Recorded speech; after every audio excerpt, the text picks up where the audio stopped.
ओम श्री साई राम।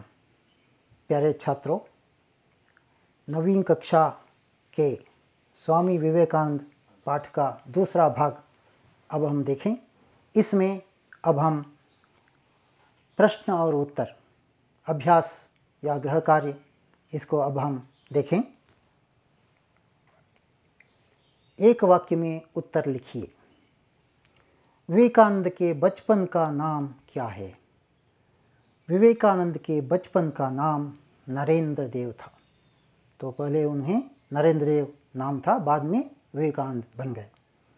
विवेकानंद का जन्म कब हुआ था? विवेकानंद का जन्म 12 जनवरी 1863 1863 में हुआ था। तीसरा प्रश्न, नरेंद्र पढ़ने में कैसे थे? नरेंद्र पढ़ने में बहुत तेज थे, शार्प थे, वेरी इंटेलिजेंट थे। 4, विवेकानंद के गुरु कौन थे? विवेकानंद के गुरु रामकृष्ण परमहंस थे। 5, विवेकानंद अमेरिका कब गए? विवेकानंद 31 मई 1893 1893 को अमेरिका गए। छठा प्रश्न, विवेकानंद की अनुयायिनी कौन थी? अनुयायिनी माने फॉलोवर। उत्तर, विवेकानंद की अनुयायिनी कुमारी मार्गरेट एलिजाबेथ थी। बाद में वह इसका नाम बदल गया। 7, विवेकानंद का देहांत कब हुआ? विवेकानंद का देहांत 4 जुलाई 1902 को हुआ। 2 या 3 वाक्यों में उत्तर लिखिए। विवेकानंद ने कौन सा व्रत लिया? विवेकानंद ने श्री रामकृष्ण परमहंस जी के संदेश को प्रसार करने का दृढ़ संकल्प किया। रामकृष्ण परमहंस उनके गुरु थे, उनके संदेश को प्रसार करने का दृढ़ संकल्प, दृढ़ निश्चय किया। इसी कारण कलकत्ता में रामकृष्ण मिशन नामक एक संस्था, एक सन्यासियों की संस्था उन्होंने स्थापना की करके धर्म दर्शन माने फिलॉसफी का संसार भर में, दुनिया भर में प्रचार प्रसार कर समाज सेवा करने का व्रत लिया, दृढ़ निश्चय किया। विवेकानंद के माता पिता का नाम क्या है? विवेकानंद के पिता श्री विश्वनाथ दत्त कलकत्ता के एक प्रसिद्ध वकील थे, लॉयर थे। उनकी माता श्रीमती भुवनेश्वरी देवी जो धर्मपरायण महिला थीं, धर्म के विचारों को आचरण में लाने वाली धर्मपरायण महिला थी। तीसरा प्रश्न, विवेकानंद जी की रुचि माने आसक्ति, इंटरेस्ट, रुचि किन किन विषयों में थी? ಯಾವ ವಿಷಯಗಳಲ್ಲಿ आसक्ति? विवेकानंद की अधिक रुचि व्याख्यान देना, उपदेश देना, भाषण देना, व्याख्यान देना, विचार के आदान प्रदान, अलग अलग विचारों को स्वीकार करना और दूसरों को बताना। आदान प्रदान, आदान माने स्वीकार करना, प्रदान माने देना। आदान प्रदान करने में और संगीत में, म्यूजिक में भी उन्हें बहुत आसक्ति थी। खेल कूद में, आटोटಗಳಲ್ಲಿ जैसे कुश्ती लड़ना, दौड़ लगाना, ओटा, घुड़सवारी तथा तैरना, ईजाड़ुವುದು, इसमें भी रुचि थी, आसक्ति थी। 4, विवेकानंद ने भारतवासियों को क्या उपदेश दिया?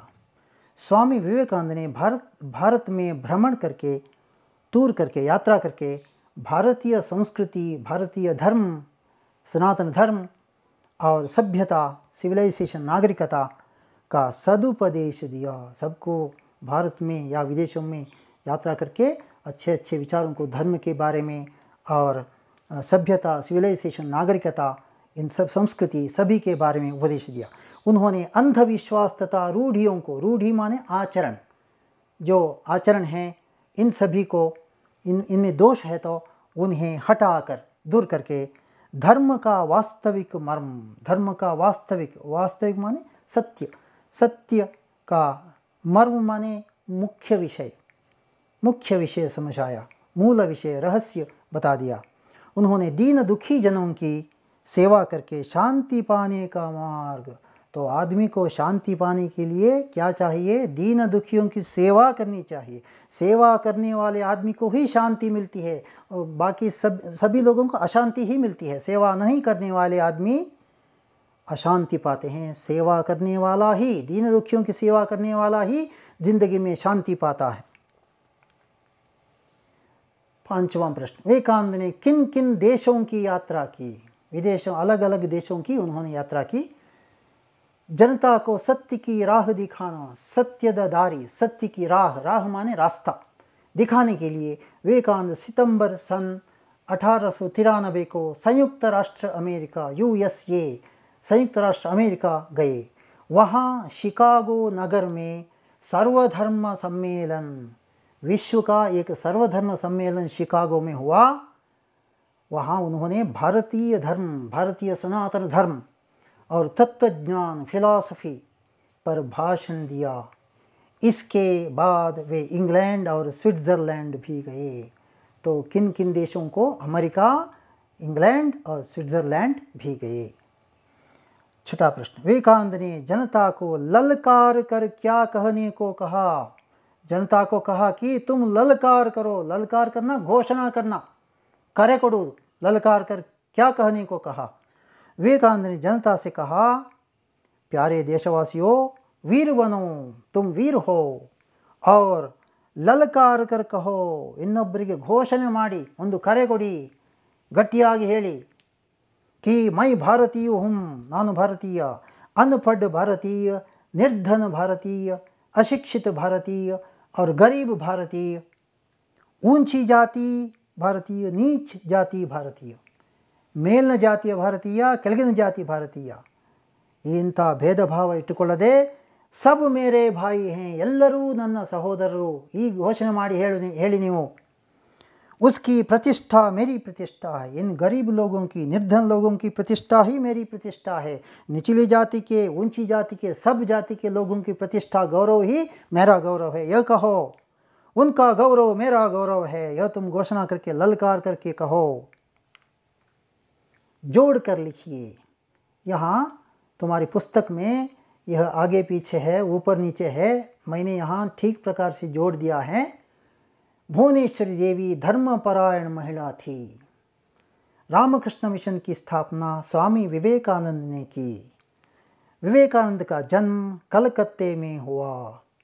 अंधविश्वास को हटाकर धर्म का मर्म समझाया। तो परीक्षा में तुम्हें ऐसा यह प्रश्न दिया जाएगा, तो ये ऊपर नीचे करके आचे ऊपर नीचे मेले ಕೆಳಗೆ ಮಾಡಿ ಕೊಡ್ತಾರೆ, तुम्हें यह ठीक प्रकार से जोड़कर उत्तर देना चाहिए। विलोम शब्द माने विरुद्ध शब्द, ऑपोजिट वर्ड्स। गौरव अगौरव, दुख सुख, सत्य असत्य, धर्म अधर्म, स्वदेश विदेश, समर्थ असमर्थ, सबल दुर्बल, ज्ञान अज्ञान। अन्य लिंग रूप लिखिए। पुल्लिंग है तो स्त्रीलिंग, स्त्रीलिंग है तो पुल्लिंग। तो यहाँ माता, माता स्त्रीलिंग है, इसका पुल्लिंग है पिता। घोड़ा घोड़ी, पुल्लिंग स्त्रीलिंग। स्वामी स्वामिनी, अनुयायी अनुयायिनी, बालक बालिका, शिष्य शिष्या।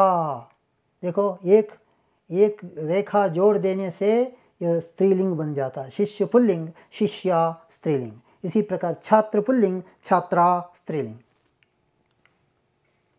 अन्य वचन, एक वचन है तो बहुवचन, यहाँ बहुवचन दिया हुआ है तो एक वचन। रूढ़ी आचरण, रूढ़ियाँ, यहाँ रूढ़ी दीर्घ है, रूढ़ियाँ में ह्रस्व है, इसकी ओर ध्यान देना चाहिए। कुछ छात्र ऐसी गलतियाँ करते हैं, रूढ़ी रूढ़ियाँ लिखते हैं, ऐसा नहीं, रूढ़ी रूढ़ियाँ। व्याख्या व्याख्याएँ, व्याख्या माने वर्णन विवरण। सेवा सेवाएँ, आज्ञा आज्ञाएँ, उपाधि उपाधियाँ, उपाधि माने पदवी, गौरव का सम्मान की पदवी, गौरव का जो सम्मान दिया जाता है उसे उपाधि कहते हैं, अथवा डिग्री भी कहते हैं, डिग्री को भी उपाधि कहते हैं। शाखा शाखाएँ, ब्रांचेस अथवा गेल्लुगलु, शाखा शाखाएँ। वाक्यों में प्रयोग कीजिए। तुम्हारी पुस्तक में ये शब्द दिए गए थे, तो ऐसा वाक्य तैयार करना चाहिए। घुड़सवारी, कुದುरे सवारी, बच्चों ने घुड़सवारी की, ऐसा वाक्य तुम्हें इस शब्दों को उपयोग करके करना चाहिए। अंधविश्वास, राजा राम मोहन राय ने अंधविश्वास को दूर किया। जिज्ञासा माने जानने की इच्छा, क्यूरियोसिटी, बच्चों में ज़्यादा जिज्ञासा थी। हृदय स्पर्शी, विवेकानंद जी का भाषण हृदय स्पर्शी रहा। वाक्य शुद्ध कीजिए। तुम्हारी पुस्तक में ये सभी वाक्य जो अशुद्ध हैं, शब्दों को आगे आगे पीछे करके दिया है, तुम्हें ठीक करके उसी प्रकार लिखना चाहिए। मैंने लिख दिया है तो देखो, विवेकानंद ने प्रयत्नशील रही, देखो ये गलत है, यहाँ ने का प्रयोग नहीं करना चाहिए। विवेकानंद प्रयत्नशील रहे, विवेकानंद प्रयत्नशील, यहाँ ने का प्रयोग गलत है और रही भी गलत है, रहे, विवेकानंद प्रयत्नशील रहे, तो ऐसा ठीक लिखना चाहिए, शुद्ध करके लिखना चाहिए। उनकी भाषण गंभीर थी, देखो यहाँ भाषण पुल्लिंग शब्द है, उनका भाषण होना चाहिए। उनकी, अगला शब्द स्त्रीलिंग हो तो इसके पीछे की आ जाता है, यह पुल्लिंग है इसलिए उनका भाषण गंभीर था। भाषण पुल्लिंग है इसलिए था, उनका भाषण गंभीर था, उनका भाषण गंभीर था थी ಎಲ್ಲ ಯಾವಾಗ ಬರ್ತದೆ, ಶಬ್ದ ಸ್ತ್ರೀಲಿಂಗಲ್ಲಿದ್ದರೆ था थी ಬರ್ತದೆ। स्वामी जी कोशिश की, स्वामी जी कोशिश की, यह भूतकाल का वाक्य है, भूतकाल में ने का प्रयोग होता है। देखो, स्वामी जी ने कोशिश की, ಕಳೆದು ಹೋದ ಸಮಯದಲ್ಲಿ ಒಂದು ಕೆಲಸ ಮಾಡಿದರೆ, ನೇ ಪ್ರತ್ಯಯ ಕರ್ತಾಕಾರಕ है, ಒಬ್ಬ ಕೆಲಸ ಮಾಡಿದರೆ ಅವನ ಹೆಸರಿನ ಎದುರಿಗೆ ನೇ ಬರಲೇಬೇಕು। ಭೂತಕಾಲದಲ್ಲಿ ಪಾಸ್ಟ್ ಟೆನ್ಸಲ್ಲಿ ಒಬ್ಬ ಕೆಲಸ ಮಾಡಿದರೆ ಅವನ ಹೆಸರಿನ ಎದುರಿಗೆ ನೇ ಬರಲೇಬೇಕು, ಇದು ನೇ ನಿಯಮ। ಸ್ವಾಮೀಜಿನೇ ಕೋಶಿಶ್ ಕಿ, ಪ್ರಯತ್ನ ಮಾಡಿದರು, ಕಿ ಎಂಬುದು ಭೂತಕಾಲ, भूतकालದಲ್ಲಿ ने का प्रयोग होना ही चाहिए। कुछ संदर्भों में इसका अपवाद भी है, और तो इसके पाठ देखते समय हम देखेंगे। कुमारी मार्गरेट स्वामी जी का अनुयायी बन गया, कुमारी मार्गरेट स्वामी जी का अनुयायी। ನೋಡಿ, ಮಾರ್ಗರೆಟ್ ಸ್ತ್ರೀಲಿಂಗ ಶಬ್ದ, ಅನುಯಾಯಿ ಅಲ್ಲ, ಅನುಯಾಯಿನಿ ಆಗಬೇಕು, ಕೀ ಆಗಬೇಕು। ಅನುಯಾಯಿನಿ ಸ್ತ್ರೀಲಿಂಗ ಶಬ್ದ, ಹಾಗೆ ಕೀ ಆಗಬೇಕು, ಬನ್ ಗಯಿ ಆಗಬೇಕು। ನೋಡಿ, ಕುಮಾರಿ ಮಾರ್ಗರೆಟ್ ಸ್ವಾಮೀಜಿ ಕೀ, ಇಲ್ಲಿ ಕಾ ಆಯಿತು, ಕೀ ಆಗಬೇಕು, ಯಾಕೆ ಅನುಯಾಯಿನಿ ಸ್ತ್ರೀಲಿಂಗ ಶಬ್ದ। ಅನುಯಾಯಿನಿ ಬನ್ ಗಯಿ, ಬನ್ ಗಯಿ ಅಂದರೆ ಏಕವಚನ, ಬನ್ ಗಯಿ ಬಹುವಚನ, ಅವರಿಗೆ ಬಹುವಚನ ಕೊಟ್ಟಿದ್ದಾರೆ ಇಲ್ಲಿ, ಸರಿ। तो उन्होंने गरीबों की दशा के दशा सुधारने के संदेश दिए, तो यहाँ भी गलत है, दशा स्त्रीलिंग शब्द है तो की दशा होनी चाहिए। उन्होंने गरीबों की दशा सुधारने का संदेश दिया। संदेश ಅನ್ನುವುದು ಒಂದು ಸಂದೇಶ, ಒಂದು ಇದ್ದರೆ का ಸಂದೇಶ, ಬಹುವಚನ ಇದ್ದರೆ ಸಂದೇಶೋं को ಅಂತ ಇದ್ದರೆ ಇಲ್ಲಿ ಕೆ ಬರ್ತದೆ, ಸಂದೇಶ दिया। उन्होंने गरीबों की दशा, दशा स्त्रीलिंग शब्द ಹಾಗಾಗಿ ಕೀ ಆಗಬೇಕು, गरीबों की दशा सुधारने का संदेश दिया।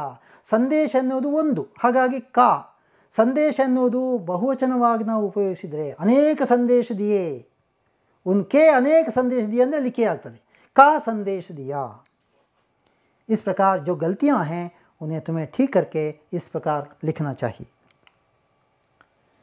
दिए गए शब्दों में निहित, निहित माने अड़गिरुवंಥ, छिपे हुए 4 नए शब्द ढूंढ कर लिखिए। देखो, इस घुड़सवारी शब्द में अलग अलग अक्षर हैं, 5 अक्षर हैं, 2-2 अक्षर, 3-3 अक्षर जुड़कर नया शब्द बना सकते हैं। कैसे? देखो, घुड़सवारी शब्द में घुस है, घुस, और डस, डस, घुसना ने प्रवेश करना, डसना ने सांप डसता है, कड़ियोದು, ಹಾವು ಕಡಿಯೋದು, ಡಸ್ನ। वारी नीरू, सवारी, ನೋಡಿ वारी सवारी, तो ऐसे 4 शब्द इससे हम बना सकते हैं। इसी प्रकार नीचे के इन 4 शब्दों से भी उसी प्रकार अलग अलग 4 शब्द हम बना सकते हैं। परमहंस, पर, समर युद्ध, परम श्रेष्ठ, हंस, हंस पक्षी। अंधविश्वास, अंध, अंधा आदमी, कुरुड़ा। श्वास, सांस, विश्व, प्रपंच, वास, निवास करना। तो भारतवासी, भार, भार एन्नुವ शब्द, भारत वासी, निवास करने वाला। रत, रत माने मग्न। तो विवेकानंद, नंद, नंद माने नंदवंश, कृष्ण के काल में नंदवंश, आनंद शब्द, विवेक बुद्धि, और वेद, तो ये सभी अलग अलग शब्द इन शब्दों से हम निकाल सकते हैं। सही कारक चिन्हों से रिक्त स्थान भरिए। कारक 8 कारक हैं, ने, को, से, के लिए, के वास्ते, द्वारा, जरिए, पर, ये सब कारक हैं। तो इन कारकों को बीच में, वाक्य के बीच में कारक होते रहते हैं, उन्हें से उधर दिए गए हैं कारक, अलग अलग कारक दिए हैं, उनमें से ठीक कारक को इस वाक्य के बीच में तुम्हें चुनकर लिखना चाहिए। तो नदी के तट पर आम का पेड़ है, यह के यहाँ खाली छोड़ दिया गया था, मैंने उसमें से सही कारक के, नदी के तट पर आम का पेड़ है। रेलगाड़ी के इंजन से धुआं निकलता है, के इंजन से, ये सब कारक हैं। कारक ಅಂದರೆ ಈ ವಾಕ್ಯದ ಒಂದು ಶಬ್ದದಿಂದ ಇನ್ನೊಂದು ಉಳಿದ ಶಬ್ದಗಳ ಜೊತೆಗೆ ಸಂಬಂಧ ಸೂಚಿಸುವಂಥದ್ದು, ಅದು कारक। जानवरों पर दया करनी चाहिए, जानवरों पर, यह पर कारक है, ये दिखानी चाहिए। उधर दिया गया है, दो दिए गए हैं, उनमें से सही कारक को चुनकर यहाँ लिखना है। जवान और बूढ़ों में अंतर होता है, अंतर डिफरेंस होता है। धूप से पत्ते सूख गए, बिसिलिनिंद एलेगळु ಒಣಗಿ ಹೋದವು, धूप से पत्ते सूख गए। अनुरूपता, अनुरूपता में 2 भाग होते हैं। यहाँ देखो, रामकृष्ण परमहंस शारदा देवी, रामकृष्ण परमहंस की पत्नी शारदा देवी, तो ऐसा संबंध यहाँ दिया गया, उसी संबंध वहाँ रखना चाहिए। इसके अनुरूप ಇದನ್ನು ಅನುಸರಿಸಿ ಅಲ್ಲಿಯೂ ಅದೇ ರೀತಿ पति पत्नी का नाम देना चाहिए। विश्वनाथ दत्त पत्नी का नाम भुवनेश्वर देवी, यहाँ रामकृष्ण परमहंस पत्नी का नाम शारदा देवी, इसके अनुरूप विश्वनाथ दत्त की पत्नी का नाम भुवनेश्वर देवी। तो अनुरूपता माने यहाँ किस प्रकार दिया गया है उसी प्रकार वहाँ तुम्हें उत्तर देना पड़ता है। 1863 विवेकानंद का जन्म, तो ईस्वी दी गई है, विवेकानंद का जन्म उस ईस्वी में हुआ है। यहाँ भी एक ईस्वी दी गई है 1893, वे संयुक्त राज्य अमेरिका गए। आ वर्षದಲ್ಲಿ ಏನಾಯಿತು ಅಂತ ಇಲ್ಲಿ ಕೊಟ್ಟಿದೆ, इसके अनुरूप वहाँ भी एक ईस्वी दी गई है, उस ईस्वी में क्या हुआ हमें लिखना चाहिए। विवेकानंद का बचपन का नाम, बाल्यद ಹೆಸರು नरेंद्र दिया गया है। तो इसी प्रकार सिस्टर निवेदिता, मार्गरेट एलिजाबेथ, तो बचपन का उनका नाम मार्गरेट एलिजाबेथ था, तो बाद में उनका नाम सिस्टर निवेदिता बन गया। शिकागो, शिकागो अमेरिका में है, शिकागो नगर कहाँ है, अमेरिका नगर में है। तो यहाँ भी एक नगर दिया है, कलकत्ता किस में है, भारत देश में है। तो इसके अनुरूप, अनुरूपता मानी यहाँ जो संबंध, जो विषय दिया गया है वही विषय इसके अनुसार, इसके अनुरूप वहाँ देना, इसे अनुरूपता कहते हैं। तो इस प्रकार हमने विवेकानंद पाठ का दूसरा भाग का अध्ययन किया। धन्यवाद। साई राम।